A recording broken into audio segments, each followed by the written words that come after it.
भाषा समिति का, भाषा समिति होती है ना, मुरारी देखो, एरिया समिति, भाषा समिति, ऐसा समिति हैं, कितने योग्य बोलते हैं और बोलते भी धर्म के अनुकूल हैं और धर्म के परिवर्तन के लिए करते हैं जो करते हैं। तो इसलिए उनके आहार को आहार में नहीं गिना, चलने को चलने में नहीं गिना, बोलने को बोलने में नहीं गिना। युक्ताहारी, निराहारी, विहारी, सब ऐसी सम्यक दृष्टि क्या करता है कि खाता नहीं क्या, पीता नहीं क्या, सारे काम करता है क्या, लेकिन जो करता है काम के लिए करता है, शुद्धात्मा के लिए करता है। और जितना करता है वो योग्य करता है, अन्याय आदि पूर्वक नहीं करता, योग्य ही करता है। और जो करता है वो ध्रुव के लिए करता है, उसका जीवन काय के लिए समर्पित है, उसका जीवन ध्रुव के लिए समर्पित है।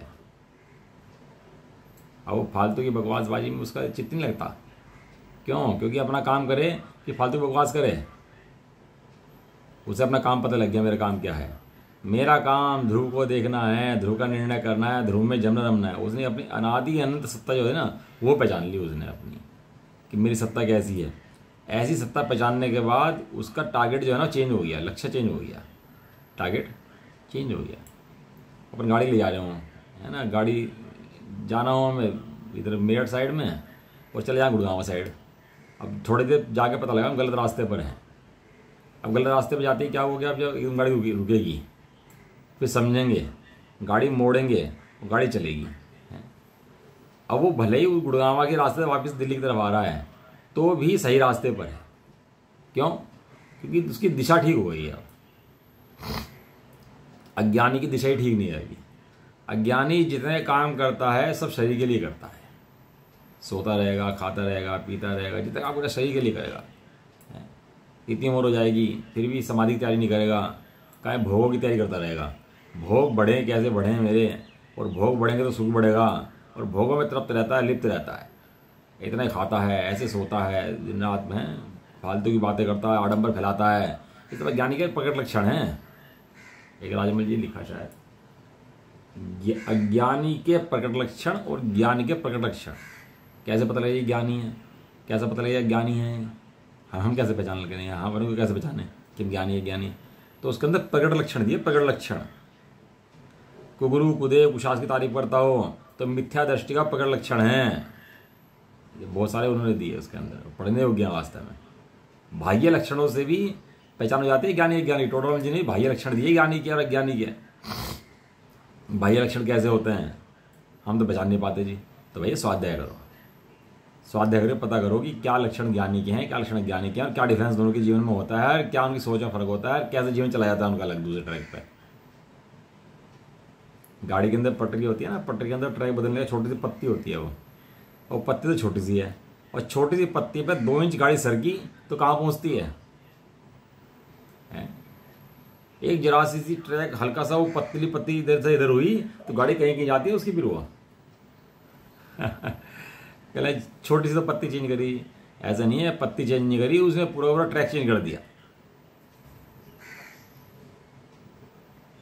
ज्ञानी ने सारे काम ध्रुव के लिए कर दिए, उसने ट्रैक चेंज कर दिया अपना। उसके जीवन काय के लिए? ध्रुव के लिए। खाना ध्रुव के लिए, सुनो, शादी ध्रुव के लिए, बच्चे पैदा करे तो ध्रुव के लिए, कमाने जाए तो ध्रुव के लिए।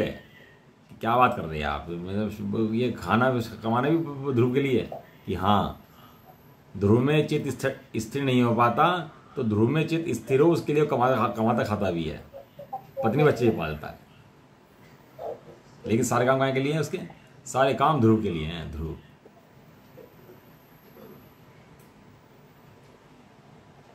ध्रुव की लागी लगन, ध्रुव की ध्रुव गति यतन सुख कारा, ध्रुव ही शरण जगत में सहारा, ध्रुव ही शरण जगत में सहारा। ये जगत के अंदर सहारा मेरा कौन है? ये पत्नी बच्चे धन वैभव सहारा है कि मेरा जो गायक ध्रुव अंदर में बैठा विद्यमान भगवान वो सहारा है? कौन सहारा है मेरा? और भले साथ रहे सबके, अंदर में क्या है? उसके अंदर में क्या है? ध्रुव, मैं ध्रुव हूँ, ध्रुव ही मेरा अनादि अनंत। तो पर्जन सार्ज में गाथा है ना बात की कि हे शरीर की रमाने योग्य स्त्री, तो इस शरीर को रमाने वाली है, मैं अपने अनादि अनंत रम्यक आत्मा के अंदर वास करने जाता हूँ। माता को क्या बोलता है, हे माता तू इस शरीर को जन्म देने वाली माता है, अब मैं अपने अनादि जनक जो आत्मा है अब उसके पास जाता हूँ। वो इसलिए कहते हैं सम्य दृष्टि घर में रहता हुआ भी, जैसे कमलनी पत्र जल में पड़ा हुआ भी जल से अलिप्त है, ऐसे ही ये ज्ञानी जीव घरादी में पड़ा हुआ भी घर से गृहस्थी से अलिप्त है, भिन्न है, अलिप्त है। वो अलिप्त है, क्यों अलिप्त है? क्योंकि ध्रुव को जानता है, वो से पता है भगवान पना ध्रुव से आएगा, कहीं और से नहीं आएगा, और ये जो विषय भोग मैं करता हूं इनसे भगवान पना नहीं आएगा, कभी आ नहीं सकता। तो ऐसा जानकर अरुचिपूर्वक भोगता है। कैसे भोगता है? क्योंकि श्रद्धा और दृष्टि कहीं ध्रुव पे होती है। दो लाइनें मिसाल कर लो, अरुचिपूर्वक और अस्वामित्व पूर्वक। अरुचि और अस्वामित्व। और जो ज्ञानी भोग होता है वो रुचि पूर्वक स्वामित्व पूर्वक होता है। वो स्वामी समझता है इनको अपना, ये मकान दुकान इतने वैभव हैं ठाठ हैं, इनको इन सबको क्या समझता है? अपना मालिक समझता है, इनकी मालिकाई करता है वो इसकी। और ज्ञानी होता मालिकाई नहीं करता, उधार का धंधा है इसका, तो इधर लिया इधर दिया, छुट्टी भैया अपना, अब रखता ही नहीं कुछ इसके अंदर। और जितना करता है ना, जितना दिखाई भी देता है करता हुआ, बिना स्वामित्व के और बिना रुचि के, काहे के? बिना स्वामित्व के और बिना रुचि के। अब बिना रुचि के जो भोग भोगते हैं, आप सोचो देखो कैसे होता होंगे। और पिताजी हमारे दोपहर में खाना खाने जाते थे, तो हमें दुकान बैठा देते थे कि नहीं दुकान जाके बैठना है। अब मन किसका लगे दुकान में बैठने में, जबरदस्ती बैठ जाते थे दोपहर दुकान में। तो देखते रहते थे घर की तरफ, पिताजी कब निकलेंगे घर से। और जहाँ पिताजी की दूर से सिर दिखाई दिया, सिर पे बाल लेते थे पिताजी के हमारे, तो जहाँ दूर से सिर दिखाई दिया तो दूर से पहचान जाती थी पिताजी निकल पड़े घर से सिर देखते ही, और ऐसा देखते दुकान से भाग गायब। ऐसे ज्ञानी जो भोग है ना, उन भोग को भोगता नहीं है, वो तो भुगतता है। खूब भाई होस्ट बन गया, आप मेरे को होस्ट बना देना एक बार। चलो गाथा के अंदर ना इसकी टीका रह गई थी। ये गजब गणित है, जिसके गणित समझ में आ गया ना ये, वो तो आनंद करे, और जो गणित समझ में नहीं आया ना तो वो तो दुखी रहे भैया। फिर उसके बाद ऐसा। अब ये आचार्य जैसे ना आचार्य की ना हमारे लास्ट के पैर रह गए थे, उसमें एक अच्छी बात कही थी, है ना? देखो पढ़ लेते। वहाँ जो सराग सम्य दृष्टि है उसके विषय में गोमटसा कर्मकांड गाथा चौड़ में कहा है। देखो दो सम्य दृष्टि बताए थे इसके अंदर, एक सराग सम्य दृष्टि, विता सम्य दृष्टि। सम्य दृष्टि तो सम्य दृष्टि है, वहाँ वे कर्णयुग में या द्रव्यानुयोग में सम्य दृष्टि के अनुभव को भिन्न सिद्धि नहीं कर रहे हैं, लेकिन जो द्रव्यानुयोग है वह सम्य दृष्टि के अनुभव को पकड़ रहा है, और कर्णयोग जो है अनुभव होने के बाद जो भार की स्थिति है वो उसे पकड़ रहा है। देखो चार अनुयोग है, प्रथम अनुयोग, कर्णानुयोग, चरणानुयोग और द्रव्यानुयोग, ठीक है ना? बराबर है ना? जो प्रथम अनुयोग, कर्णानुयोग और चरणानुयोग हैं, वे जिसने आत्मा का अनुभव किया उनकी भार की स्थिति कर्म आदि की परिणामों की कैसी होती है उसका वर्णन करते हैं। चलने फिरने की, खाने पीने की स्थिति उसकी कैसी हो जाती है, उस सम्य दृष्टि की उसके 8 गुण प्रकट हो जाते हैं। उसके उपभुवन होता है, स्त्रीकरण होता है, वात्सल्य होती है, प्रवाहना होती है, निशंकित होता है, निकांक्षित होता है, जीवन में उसके होते हैं, ये अंग होते हैं, कर्मों की स्थिति उसकी कैसी हो जाती है भार में, वो सारा वर्णन उसके अपेक्षा से उन्होंने करा है। और द्रव्यानुयोग किसकी बात करता है? द्रव्यानुयोग जो वास्तव में शुद्ध आत्मा की अनुभूति जिसका नाम धर्म है, द्रव्यानुयोग उसकी बात करता है।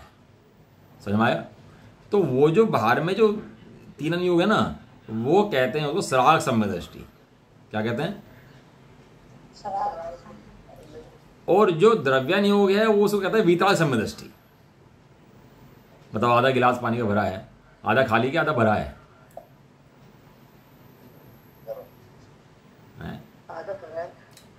अब ये बात ये डिपेंड करती है कि तुझे प्यास है कि नहीं है। जिसे प्यास होगी वो तो कहेगा आधा भरा है, और जिसे प्यास नहीं होगी वो क्या कहेगा? आधा एक बार वहाँ राशन पे अनाज बट गया महीने भर का, तो भाई सब परिवार थे, 2 परिवार थे, बड़े बड़े परिवार थे पहले, तो बट गया 15 दिन का राशन बटा, 1 महीने के अंदर लिए। अब 15 दिन का सबको बांट दिया, और एक परिवार था 15 दिन का था मिला, एक परिवार को 15 दिन का दूसरे को मिला। 1 महीने का ख़त्म करना। तो वो सोचने लगा, एक परिवार कहने लगा यार 15 दिन का राशन है यार, ये काम कैसे चलेगा। तो ऐसा करते हैं, पहले 15 दिन अपन लोग भूखे रहते हैं और बाद का 15 दिन जो खा लेंगे अपन लोग हैं। दूसरे ने क्या सोचा, कहने लगा यार पहले 15 दिन खा और बाकी बाद में देखेंगे क्या होगा हैं। अब हुआ क्या कि जो भूखा था ना वे तो 15 दिन में मर गए बेचारे, सारे भूख से चिल्ला चिल्ला के हैं। और जो 15 दिन जो खा रहा था ना, मस्ती कर रहा था, 15 दिन पहले तो अपना खाया और फिर बाद में जो वो मर गए थे ना उनका काम आया।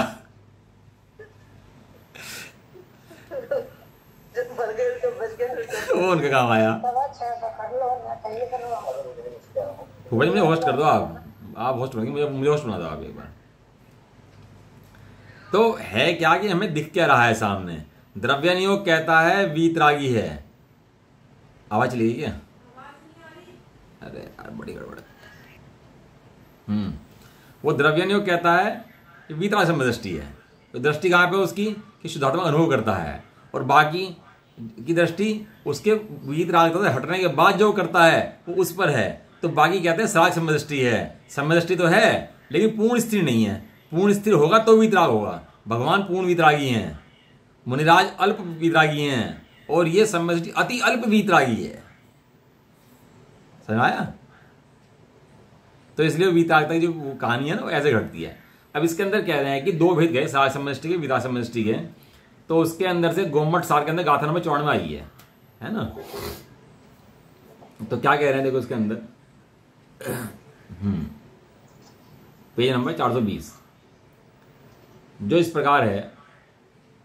प्रथम गुण स्थान में 16 प्रकृति की विशुद्धि होती है, साधारण गुण स्थान में 25 प्रकृतियों की होती है, मिश्र गुण स्थान में 0 की होती है, अविरत सम्यक गुण स्थान में 10 प्रकृतियों की होती है, देश संयम गुण स्थान में 4 प्रकृतियों की होती है, प्रथम संयत गुण स्थान में 6 प्रकृतियों की होती है, अपरमत गुण स्थान में 1 प्रकृति की, अपूर्ण गुण स्थान में प्रथम के 2, छठे भाग में 30, सप्तम भाग में 4, अनिवृत्तिक गुण स्थान में 5, सूक्ष्म सांप्रायिक गुण स्थान में 16 एवं अयोसयोग केवली गुण स्थान में 1 प्रकृति बंध की विच्छुद्धि हो जाती है। मतलब कर्म बंधना कहाँ कहाँ रुकते हैं वो ये बता रहे हैं, उदय की बात नहीं कर रहे हैं, लेकिन बंधने कहाँ रुक जाते हैं ये बताते हैं। पहला गुण स्थान जब मिथ्या जाता है तो 16 प्रकृतियां बंद होनी रुक जाती हैं। 16 प्रकृतियां बंद नहीं होता उसको, मिथ्यात, दर्शन होनी, हुंडक वगैरह जो 16 प्रकृतियां ना उनका बंद नहीं होता। और दूसरे गुण जो समष्टि बनता है तो 25 अनंतानुबंधी की होती हैं और 16 किसकी होती है? मिथ्यात की होती हैं।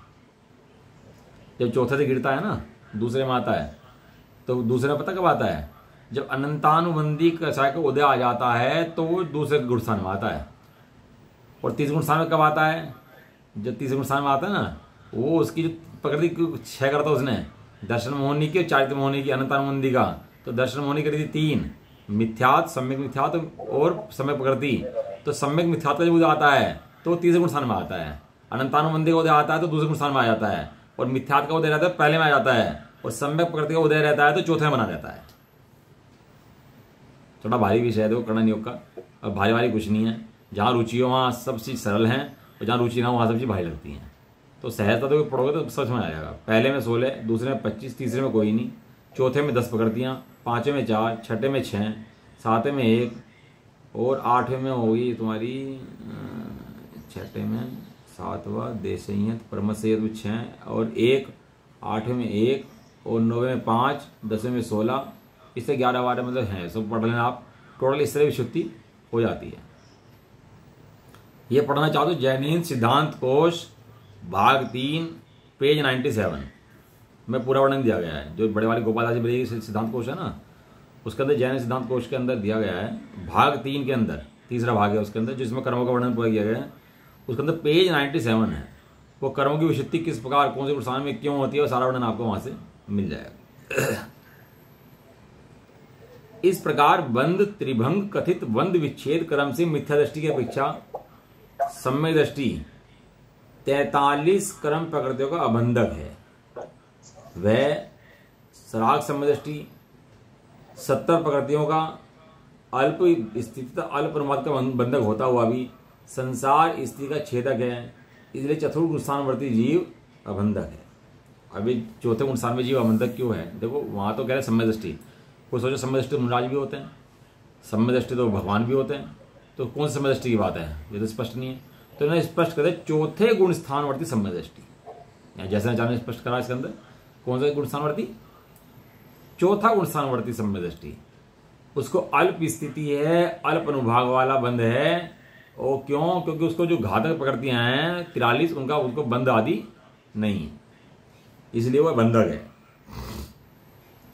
वो तो जली जेवड़ी उदाहरण दिया ना शास्त्र के अंदर, जली जेवड़ी। अब एक रस्सी है, उसमें आग लगा दी, बाहर से कैसे दिख रही है देखने में, बाहर देखने में कैसे दिख रही, बिल्कुल रस्सी जैसी, जैसे रस्सी पड़ी हो। और रस्सी है कि नहीं है वहां पे? नहीं। रस्सी है कि राख है? राख है। हाँ, ऐसे ही ये जो मिथ्यात्वादी प्रकृति में आग लगाई है ना इसने, सम्यक दृष्टि ने, ये जली जेवड़ी के समान है। जली जेवड़ी में रस्सी बंधी हुई दिखती है, लेकिन रस्सी वास्तव में नहीं है। इतना हल्का राग होता है सम्यक दृष्टि का, क्षण में छोड़ के ले जाता है। इसका तीव्र राग नहीं पड़ता कि वहां लड़े मरे जा रहा है छोटी चीजों के लिए, बहुत हल्का राग होता है सम्यक दृष्टि का, तो भैया बहुत राग पड़ता है। सम्यक दृष्टि की दशा तो भैया, सम्यक दृष्टि का आनंद तो वास्तव में सम्यक दृष्टि जाने या फिर केवली भान जाने।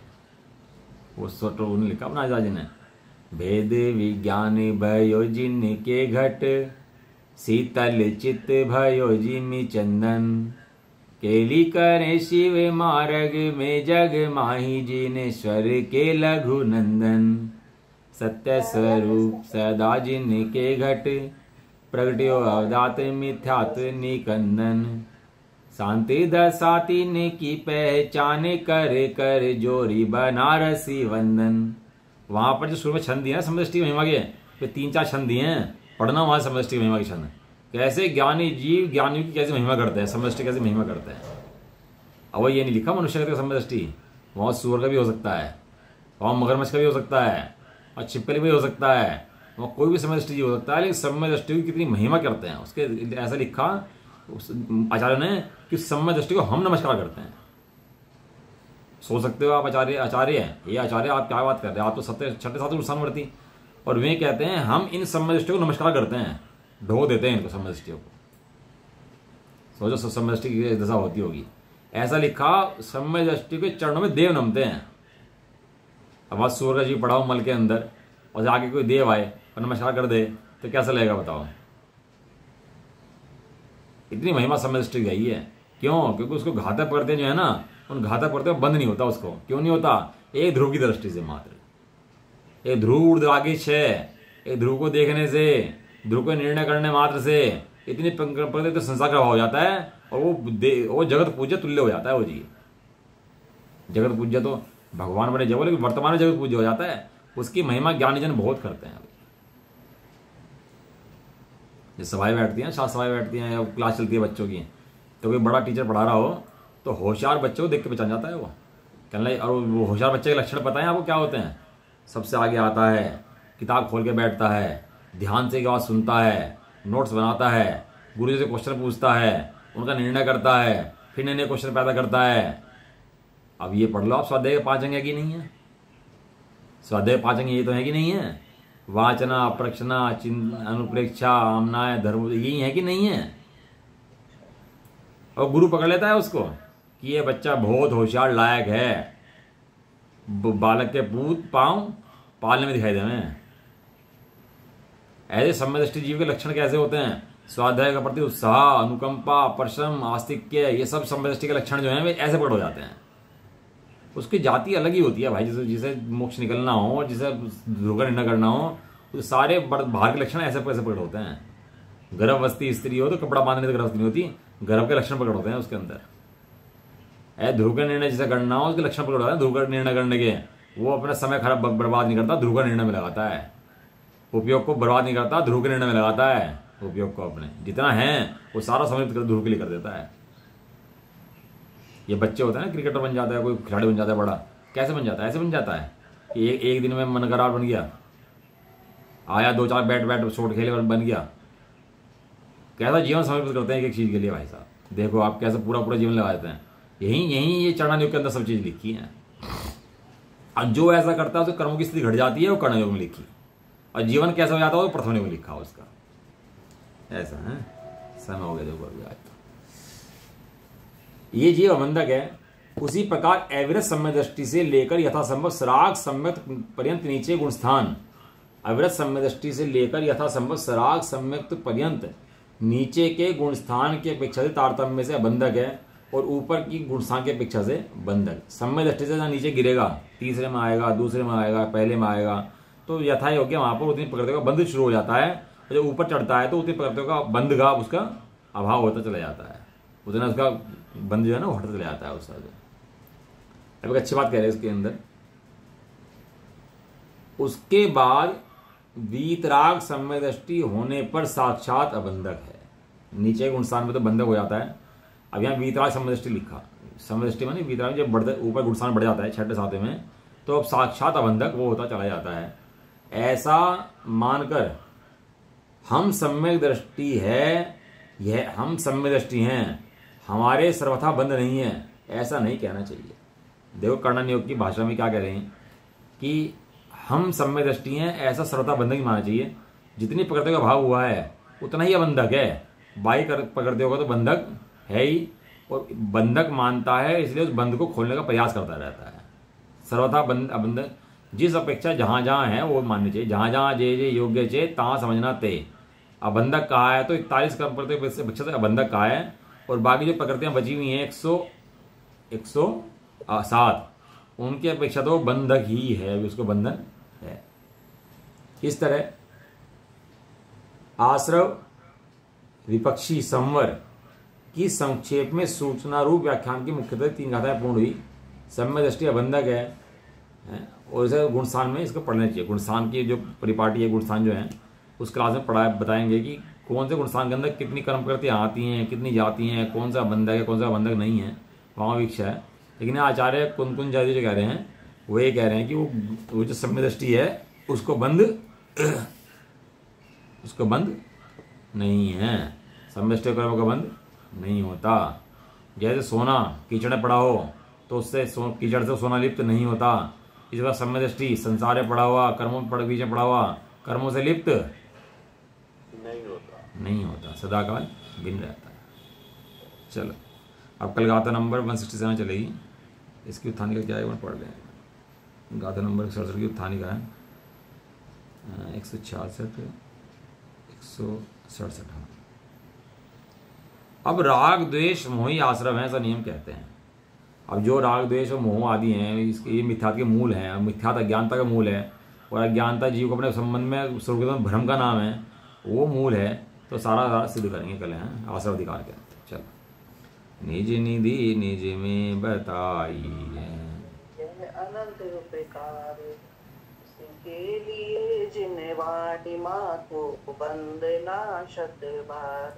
9 होगा।